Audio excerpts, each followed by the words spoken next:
L'idée qu'il existerait un management au féminin est à la fois répandue et controversée. Plus précisément, cette idée renvoie au fait que les femmes adopteraient un style de management et de prise de décision différent des hommes, plus orienté vers le soutien aux équipes et moins orienté vers la prise de risque. C'est ce dernier point qui a fait dire à Christine Lagarde, suite à la crise des subprimes, si Lehman Brothers était appelé Lehman Sisters, la situation en 2008 aurait été bien différente. Cependant, cette idée est controversée. D'abord, il y a un risque d'essentialiser les différences entre les femmes et les hommes, c'est-à-dire de supposer que c'est par essence, par nature, que les femmes adoptent des comportements différents des hommes. Cela revient donc à négliger les phénomènes de socialisation genrée, renvoyant au fait que les filles et les garçons ne sont pas socialisés de la même façon.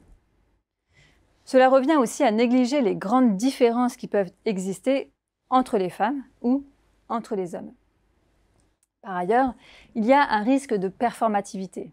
Ainsi, les femmes, sachant qu'on attend d'elles qu'elles adoptent un comportement managérial différent, peuvent être incitées à adopter en effet un comportement managérial différent.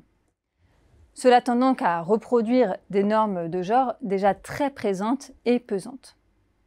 Et enfin, il y a un risque d'inclusion sous condition. On inclut des femmes dans des positions managériales ou dans des postes à responsabilité, à condition qu'elles adoptent tel ou tel comportement. Alors, que montre la recherche à ce sujet? Les recherches empiriques montrent que le soutien managérial perçu est plus élevé chez les femmes, mais que la différence entre femmes et hommes disparaît quand on contrôle l'effet des stéréotypes de genre. D'autres recherches montrent que la présence de femmes dans des conseils d'administration ou des comités de direction tend à être associée à une plus grande performance économique ou environnementale, par exemple, des entreprises.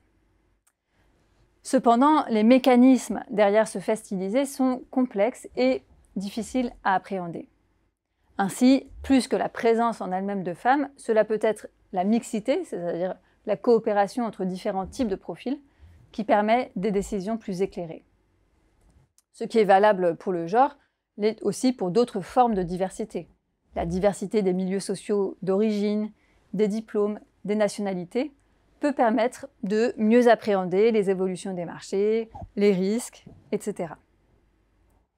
Finalement, plutôt que de se demander si les femmes sont des managers comme les autres, sans doute faudrait-il ouvrir l'accès aux postes managériaux aux femmes et plus globalement à différents types de profils, sans se préoccuper de leur style de management.